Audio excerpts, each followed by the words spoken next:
It's been said that George Strait is the king of country music. He won that title through years of talent, hard work, and introducing the world to raw, hardcore country music. It was liked by many. He is the 12th best-selling music artist in the US, having sold more than 70 million records in the country and more than 120 million records around the world. That makes him one of the artists who has sold the most songs ever. That's why he's been a famous figure in country music for so long. Strait has had some problems in his personal life and with his family, even though he has had a lot of success in his work. Some of these problems are shown by the terrible facts about his son. Let's look at George Strait's life and the shocking truth about his son. George Strait was born in Poteet, Texas on May 18, 1952. He grew up in southern Texas in a small town called Pearsall. John Strait was his dad. He taught math at a middle school and ran a 2,000-acre ranch that had been in the family for a long time. When George was young, his parents split up when he was in basic school. His dad raised him and his brother Buddy. They helped out on the ranch from a very young age. The boys were at the camp for a long time, learning what it means to be from the rural West. George started making songs while he was a student at Pearsall High. He played rock music in a band called the Stoics. George said they were all about the Beatles. They were well known. A lot of people at the time liked them and that whole group of bands. George was in a few other high school rock bands as well, even though he wasn't great at playing the guitar. At that time, country music wasn't even a big part of his songs. George married his high school love Norma in a secret ceremony after going to Southwest Texas State University for a year. After that, he joined the U.S.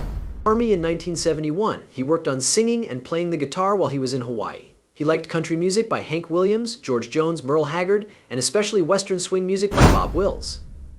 While he was still in the service in 1973, at the Army base, he joined his first country music band. George got out of the Army in 1975 and went back to Southwest Texas State University. In 1979, he got a degree in agriculture. He joined the country band Stony Ridge while he was at college after seeing an ad for them at school. He became the lead singer and changed the name of the band to the Ace. They often played shows at clubs close to college. They played in a number of bars in South and Central Texas, all the way up to Houston's Huntsville. They became well known in their area and were able to open for big bands like the Texas Playboys. I Can't Go On Dying Like This and That Don't Change the Way I Feel About You were written by George. They had the chance to record them for a small Houston label called D Records. The songs didn't do very well, so George kept working on the land his family owned during the day to make extra money. George kept playing with his band, but he didn't know anyone in the music business. His friend Irv Woolsey, who ran a bar where George's band played, had worked for a big record company before he opened his bar. Some people from Nashville agreed to come to Texas to see George and his band play because Woolsey told them to. They liked the band's Western swing sound, but they didn't think it would sell well. They didn't offer a deal, so they left. George tried to get a record deal many times in Nashville, but every label turned him down.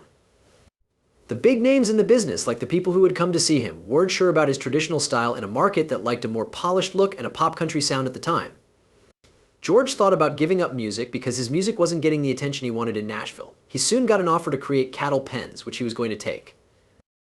He even told his band he was going, but his wife talked him into staying in the music business for another year. Soon after, in February 1981, George signed a record deal with the big label MCA. The deal said that they would only make one song at first. If that song did well, they would think about making an album and give him a longer deal. Once George's song Unwound came out in 1981, it became a hit and got to number 6 on the Hot Country Songs chart in Billboard magazine. Because of this, MCA gave him a longer contract, which was the start of his job as a professional musician. He went on to have a great music career, and his best friend from the band stayed with him and helped him when he went solo. George put out more than 12 records over the next 10 years. Each one sold more than 1 million copies. Straight Country, his first honky-tonk record, came out in 1981. His next album, Straight from the Heart, came out in 1982, and the song Fool-Hearted Memory became his first #1 country hit. Some reviewers really liked Straight Country because it was different from the pop-style country music that was popular at the time. After that, George had 17 #1 hits, with 5 straight from 1983 to 1984. From records like Does Fort Worth Ever Cross Your Mind and Right or Wrong. Also, when Eddie Rabbitt got sick in 1983, George started appearing at the Houston Livestock Show and Rodeo. He has been playing there regularly ever since. More than 20 shows have been held, and more than 1 million fans have come. He won the CMA Award for Best Male Vocalist in 1985 and put out his first record of his best songs. His record Something Special, which had the hit song The Chair, went to #1 that same year. In 1986, George had his fourth #1 record and won the CMA Vocalist of the Year award again. But even though George's job was going well, 1986 was a terrible year for him and his wife, Norma. They already had 2 children. Jennifer was born to them on October 6, 1972. She was their first child. Boyd Strait Jr., their son, was born in 1981, and they call him Bubba. But tragedy struck the family in 1986 when Jennifer, their 13-year-old daughter, died in a car crash. The 18-year-old driver, Gregory Wilson Allen, had her as a passenger in his car. The accident happened because the driver was going too fast and not controlling the car properly, which caused it to flip over. Jennifer wasn't wearing a seatbelt, so she was partly thrown out of the car and died right away. After this heartbreaking event, George limited his contacts with the media. He didn't do any interviews and didn't talk about Jennifer's death for a year. After the tragedy, he didn't care much about getting attention by talking to the press. He talked about what happened by saying, "I became even more private after I lost my daughter. That's when I shut down for good. Nobody who wasn't close to me made me not want to talk to them. I thought that most likely nothing worse could happen, and so this is the way I'm going to do things." George had to act, even though he was very sad because he had to deal with this tragedy. He kept making music, and for 11 weeks in a row, 11 of his songs were #1. In 1986, Nobody in Their Right Mind Would Have Left Her was the first song in this set. In 1989, Ace in the Hole was the last. All of these songs were on records that were #1 on the country music charts. It was the first country record to ever go straight to #1 on the charts.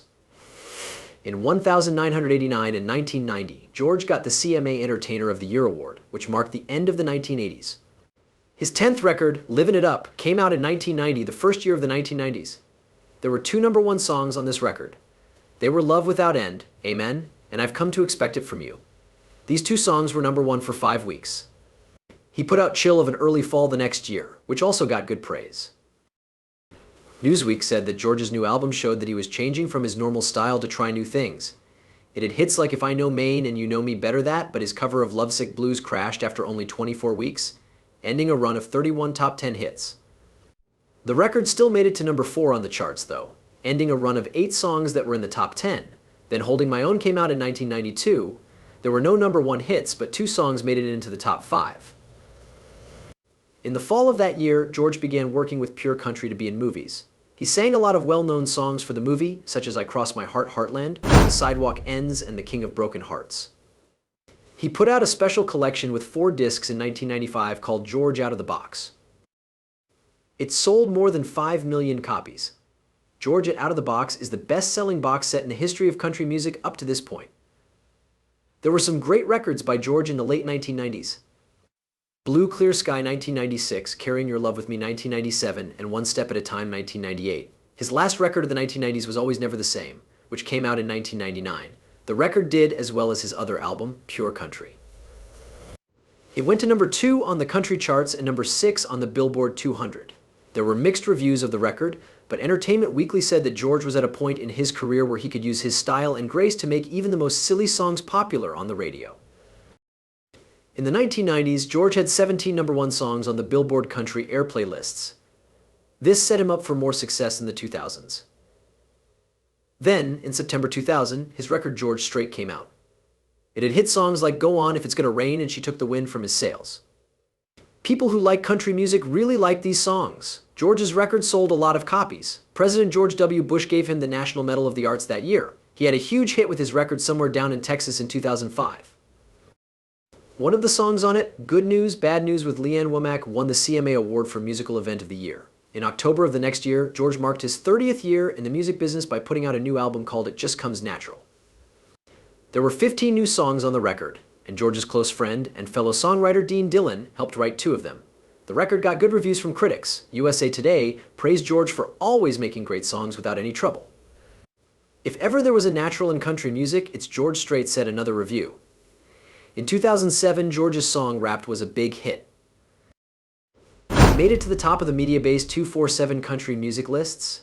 This was George's 55th #1 song. From January to April of that year, he was the main act on a 23-show venue tour.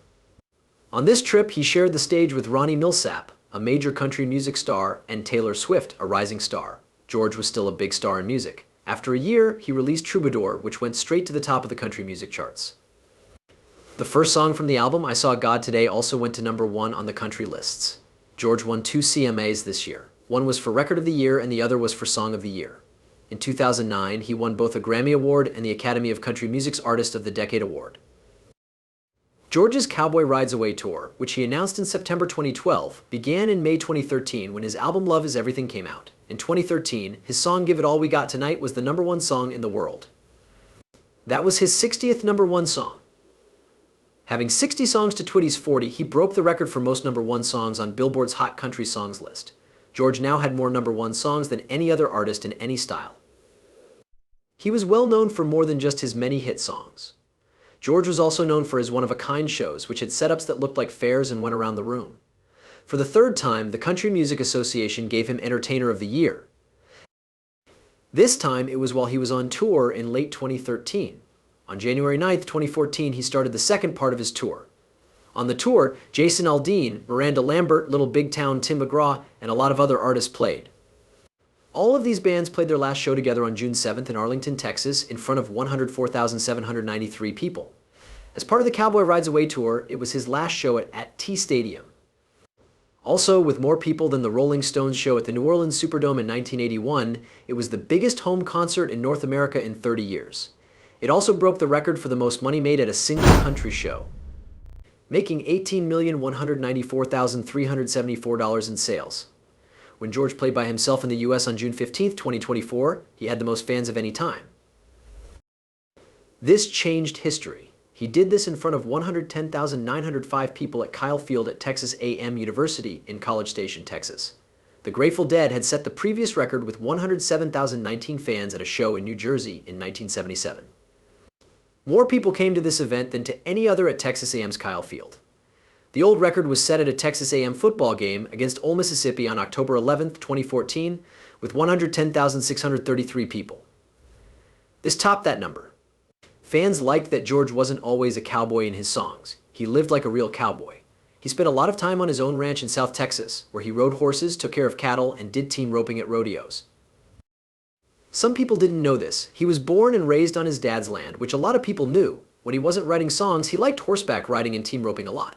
He raised steers just for the well-known video of George Strait team roping them. Three-man steer wrestling began more than 20 years ago with his brother Buddy. Many people knew that the singer didn't raise horses and cattle to make money, but because he loved it. That's something George learned to love from his dad, and George was thrilled to find out that his son, George Jr., also liked it. They spent days working on the ranch together. Following in his dad's footsteps, George Jr., who his family also called Bubba, learned how to rope well. He did well in rodeos in high school, and on the crew team at Texas A&M, George was very pleased and said, "I love doing everything with my son." Bubba began to compete in rodeos while he was in college. The Arkansas Democrat-Gazette said that he then worked for the Professional Rodeo Cowboys Association as a roper. He played in many games, like the 22nd George Strait Team Roping Classic in 2004. But he had to stop roping for a while because one of the loops almost cut off his middle finger. The Strait family really enjoys rodeo. George put on the Team Roping Classic for 35 years, but it just stopped in 2017. He told the Team Roping magazine that his favorite part of the sport was winning with his son. He said, or just to see him fight. "I think I'm a lot more scared than he is when I watch. It's great that Bubba and I have won a few buckles together. Bubba works in the music business, even though he'd rather not be seen by anyone. He sang on Heartland, the first song in George's 1992 movie Pure Country, when he was younger. He wrote songs with his father as he grew up and helped with songs like Out of Sight, Out of Mind, and Living for the Night from the 2009 album Twang. Following here for a Good Time 2011, Love Is Everything 2013, Cold Beer Conversation 2015, and Honky Tonk Time Machine 2019, Bubba kept writing songs with George. George himself agreed that his son had helped him get back to writing. "Bubba really got me back into writing," said he. "One of the best things for me has been seeing him get better as an artist. I love it, he plays guitar, and everything is going well. It's been a real pleasure to work with him at this point in my career." He had always gone to events with his dad, like the 44th Academy of Country Music Awards in 2009 and the Country Music Hall of Fame Medallion ceremony in 2007. George was named Artist of the Decade at the 50th ASCAP Country Music Awards in Nashville in 2012. He joined his dad on stage for a show in Arlington, Texas in 2014. This was the last stop on George's The Cowboy Rides Away tour, which lasted 2 years. Airplanes Dave, a song he wrote himself, was sung by both the dad and the kid. After that, George quit touring. The show was recorded for CMT's George Strait, which shows the live performance of Cowboy Rides Away, What About Bubba? He doesn't want to stop making songs for his dad anytime soon, because he likes doing it. Tamara Strait, his wife and a real estate agent, posts a lot of pictures of them on Instagram, but he doesn't use it. In 2005, they met at a San Antonio Spurs game. She was a silver dancer. In 2010, they asked each other to marry them, and in December of that year, they did. He was born in 2012, and her name is Jillian Louise Strait. Each of their children was born between 2012 and 2016. Tamara wrote on Instagram one time, "Having kids is harder than being married. Life isn't always easy, but I'm so grateful to have a husband who loves me no matter what, helps me with my work, and most importantly, walks with me in faith." Harvey even joined his grandfather on stage at the Houston Rodeo Show to sing George's song God in country music. After that, he and his sister, along with their mother and grandmother Norma, were at Game 6 of the 2022 World Series. The Houston Astros hat and shirt that Grandpa George wore while he and Harvey called the play ball were very cool. George told Cowboys and Indians in 2022 that his grandson played drums for a while and might do it again sometime. But right now he likes sports, hunting, and fishing. George also said that his niece sung a little and did a pretty good job. It's too early to tell what will happen next, but George told them he supports whatever they decide to do. George Strait went from being a boy from a small town in Texas to becoming a worldwide country music star through hard work, desire, and strength. Even though he went through personal losses and problems in his field, he never gave up on his dreams. Along with his legendary work, George's close relationship with his family, especially his son Bubba, shows how grounded he is and what he stands for. George Strait has become a beloved icon of country music, if not its true king, thanks to decades of #1 hits and a life based on farming and rodeo.